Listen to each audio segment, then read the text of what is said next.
Eu saúdo você com a paz do Senhor Jesus. Tudo bem com vocês? Eu espero que sim. Prontos para mais um dia de vida aqui no canal? Eu acredito que sim. Feche os seus olhos e vamos iniciar o nosso vídeo com oração.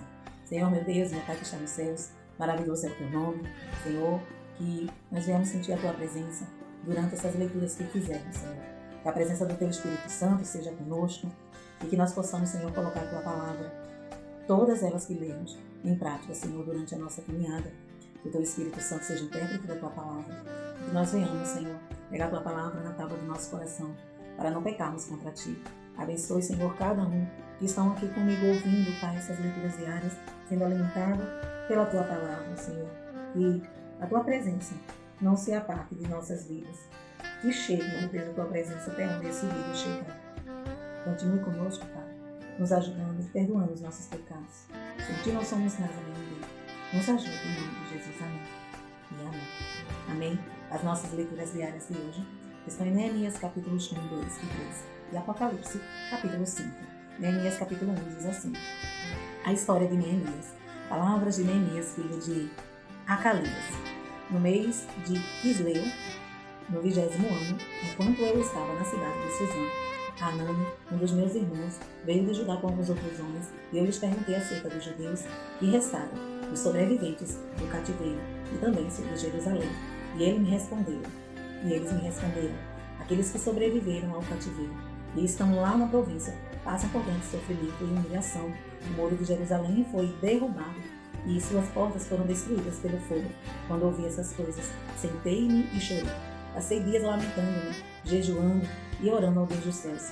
E então eu disse: Senhor, Deus dos céus, Deus grande e temível, fiel é a aliança, misericordioso com os que te amam, e obedece os teus mandamentos. Que os teus ouvidos estejam atentos e os teus olhos estejam abertos para o coração que o teu servo está fazendo diante de ti. A oração que o teu servo está fazendo diante de ti, dia e noite, em favor de teus servos, o povo de Israel. Confessa os pecados que nós, os israelitas, temos cometido contra ti. Sim, eu e o meu povo temos pecado. Agimos de forma corrupta e vergonhosa contra ti. Não temos obedecido os teus mandamentos, aos decretos e às leis que deste ao teu servo Moisés. Lembra-te agora de que dissestes a Moisés teu servo: se vocês forem fiéis, eu os espalharei entre as nações.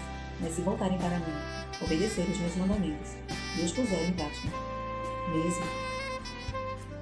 mesmo que vocês estejam espalhados pelos lugares mais distantes debaixo do céu, de lá eu os reunirei e os trarei para o lugar que escolhi para estabelecer o meu nome. Estes são os teus servos, o teu povo.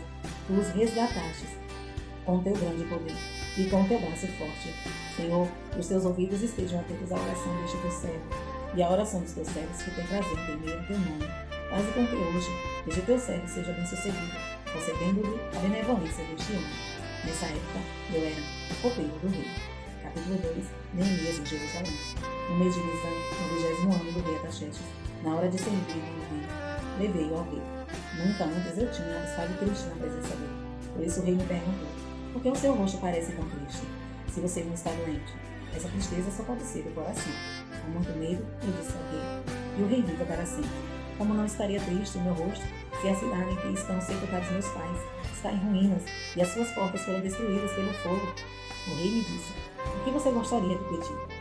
Então, orei ao Deus dos céus e respondi ao rei: se for do agrado do rei, e se o seu servo puder contar com sua benevolência, que ele me deixe ir à cidade onde meus pais estão enterrados em Judá, para que eu possa reconstruí-lo. Então o rei, estando presente, a rainha, sentada ao seu lado, perguntou-me: quanto tempo levará a viagem? Quando você voltará? Marquei um prazo com o rei e ele concordou que eu fosse.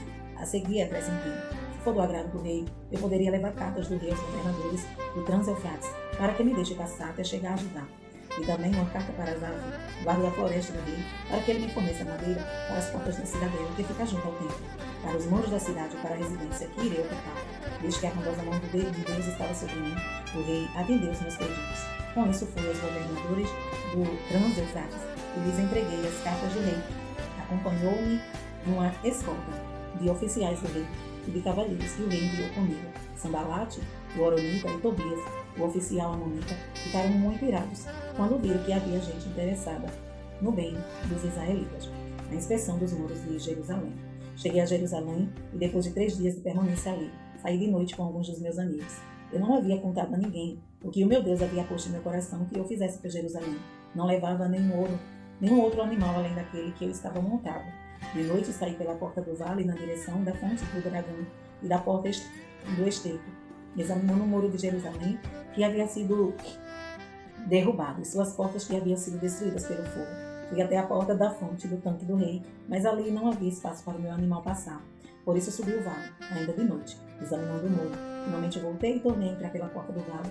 Os oficiais não subiam aonde eu tinha ido, ou eles não sabiam onde eu tinha ido ou o que eu estava fazendo, pois até então eu não tinha dito nada aos judeus, aos sacerdotes, aos nobres, aos oficiais e aos outros que iriam realizar a obra. Então eu lhes disse: vejam a situação terrível em que estamos. Jerusalém está em ruínas, suas portas foram destruídas pelo fogo. Venham, vamos reconstruir os muros de Jerusalém, para que não ficamos mais nessa situação humilhante. Também lhes contei como Deus tinha sido bondoso comigo e o que o rei me tinha dito. Eles responderam: sim, vamos começar a reconstrução. E se encheram de coragem para a realização desse bom projeto. Quando, porém, Sanbalat, o horonita, Tobias, o oficial amônio, e Gesem, o árabe, souberam disso, zombaram de nós, desprezaram-nos e perguntaram: o que vocês estão fazendo? Estão se rebelando contra o rei? Eu lhes respondi: o Deus do céu fará que sejamos bem-sucedidos. Nós, os seus filhos, começaremos a reconstrução. Mas, no que lhe diz respeito, vocês não têm parte nem direito legal sobre Jerusalém. E em sua história não há nada de memorável que favoreça vocês. Capítulo 3. A distribuição do trabalho. O sumo sacerdote Eliasib e os seus colegas sacerdotes começaram o seu trabalho e reconstruíram a porta das ovelhas. Eles a consagraram e colocaram as portas no lugar. Depois construíram o muro até a torre dos 100 e consagraram e até a torre de Hanael. Os homens de Jericó construíram o trecho seguinte. Isacu, filho de Ir, construiu logo adiante. A porta do peixe foi reconstruída pelos filhos de Asenar. Eles puseram os batentes e colocaram as portas, os ferrolhos e as tampas no lugar. Meremote, filho de Urias, neto de Acós, fez os reparos do trecho seguinte. Ao seu lado, Mesulão, filho de Berequias, neto de Mesezabel, fez os reparos. E ao seu lado, Zadok, filho de Baaná, também fez os reparos. Os trechos seguintes foram reparados pelos homens de terror, mas os nobres dessa cidade não quiseram se juntar ao serviço, rejeitando a orientação de seus supervisores. A porta Jazana foi consertada por Joiada, filho de Cazé, por Mesulão, filho de Bezomir. Eles puseram os batentes e colocaram as portas, os ferrolhos e as tampas no lugar. No trecho seguinte, os reparos foram feitos por Melatias de Gibeon e Jadom de Meremote, homens de Gibeon e de Mispá, localidades que estavam sob a autoridade do governo da província dos Trans-Eufrates. Uziel, filho de Araías, um dos ouvires, fez os reparos do trecho seguinte, e Ananias, um dos perfumistas, fez os reparos ao seu lado. Eles reconstruíram Jerusalém até o muro largo. Refaías, filho de Ur, governador na metade do distrito de Jerusalém, fez os reparos do trecho seguinte. Ao seu lado, Jedaías, filho de Arimaf, fez os reparos em frente de sua casa. E Atus, filho de Azabnés, fez os reparos ao seu lado. Malquias, filho de Arim, e Assur, filho de Paat-Moab, repararam o outro trecho e a torre dos fornos. Salom, filho de Aloís, governador da metade do distrito de Jerusalém, fez os reparos do trecho seguinte com a ajuda de suas filhas. A porta do vale foi reparada por Anum e pelos moradores de Zanoa. Eles a reconstruíram, colocaram as portas e os ferrolhos e as trampas no lugar.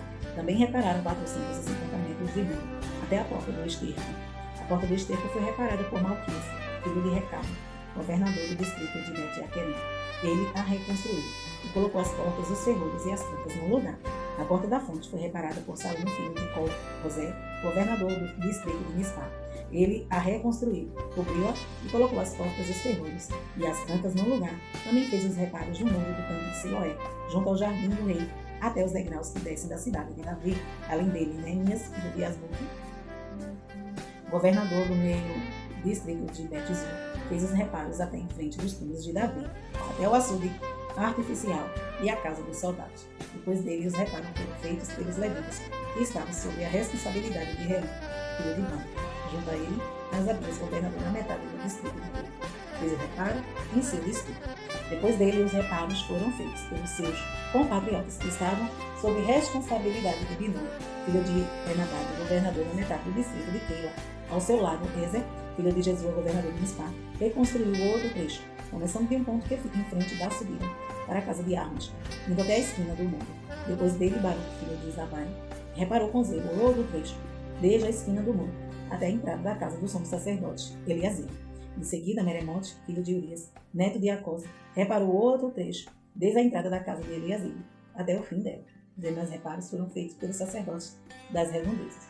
Depois, Benjamim e Assub fizeram os reparos em frente de sua casa. Ao lado deles, Azarias, filho de Maacéias, filho de Ananias, fez os reparos ao lado de sua casa. Depois dele, Binui, filho de Henadad, reparou outro trecho desde a casa de Azarias até a esquina do muro, e Palau, filho de Uzai, trabalhou em frente da esquina do muro e da torre, que sai do palácio superior, perto do pátio da guarda. Junto a ele, Pedaías, filho de Parós, e os servos do templo que viviam na colina de Ofel, fizeram os reparos até em frente da porta das águas, na direção do leste, e da torre que ali se sobressaía. Depois dele, os homens de Tecoa repararam outro trecho, desde a grande torre até o muro de Ofel. Acima da porta dos cavalos, os sacerdotes fizeram os reparos, cada um em frente da sua própria casa. Depois deles, Zadok, filho de Imei, fez os reparos em frente à sua casa. Ao seu lado, Semanias, filho de Secanias, o guarda da porta oriental, fez os reparos.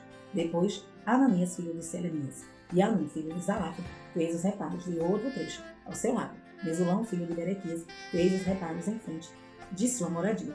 Depois dele, Malquias, um ourives, fez os reparos do muro até a casa dos servos do templo, e dos comerciantes em frente da porta da inspeção, até o posto de vigia de esquina, e entre a sala acima da esquina e a porta das ovelhas, os ouvidos e os comerciantes fizeram os reparos. Apocalipse, capítulo 5, o livro e o cordeiro. Então vi, à mão direita daquele que está sentado no trono, um livro em forma de rolo, escrito de ambos os lados e selado com 7 selos. Vi um anjo poderoso proclamando em alta voz: quem é digno de romper os selos e de abrir o livro? Mas não havia ninguém, nem no céu, nem na terra, nem debaixo da terra, que pudesse abrir o livro, ou sequer olhar para ele. Eu chorava muito, porque não se encontrou ninguém que fosse digno de abrir o livro e de olhar para ele. Então, um dos anciãos me disse: não chore, eis que o leão da tribo de Judá, a raiz de Davi, venceu para abrir o livro e os seus 7 selos. Depois vi um cordeiro, que parecia ter estado morto em pé, no centro do trono, cercado pelos 4 seres viventes e pelos anciãos. Ele tinha 7 chifres e 7 olhos, que são os 7 Espíritos de Deus enviados a toda a terra. Ele se aproximou e recebeu o livro na mão direita daquele que estava sentado no trono. Ao receber os 4 seres viventes, os 24 anciãos prostraram-se diante do cordeiro. Cada um deles tinha uma harpa e taças de ouro cheias de incenso, que são as orações dos santos, e eles cantavam um cântico novo. Tu és digno de receber o livro e de abrir os seus selos, pois foste morto, e com teu sangue compraste para Deus gente de toda a tribo, língua, povo e nação. Tu os constituíste reino e sacerdote para o nosso Deus, e eles reinarão sobre a terra. Então olhei e vi a voz de muitos anjos, milhares de milhares e milhões de milhões. Eles rodeavam o trono, bem como seres viventes os anciãos, e cantavam em alta voz: digno é o cordeiro, que foi morto, de receber poder, riqueza, sabedoria, força, honra, glória e louvor. Depois de ouvir todas as criaturas existentes no céu, na terra, debaixo da terra e do mar, e tudo o que neles há, que diziam: aquele que está sentado no trono e ao cordeiro, seja o louvor, a honra, a glória e o poder para todo sempre. Os 4 seres viventes disseram: amém. E os anciãos prostraram-se e o adoraram. Amém? Estas foram as nossas leituras diárias de hoje. Semana que vem estaremos aqui, se Jesus não vir. Deus em Cristo te abençoe hoje e sempre.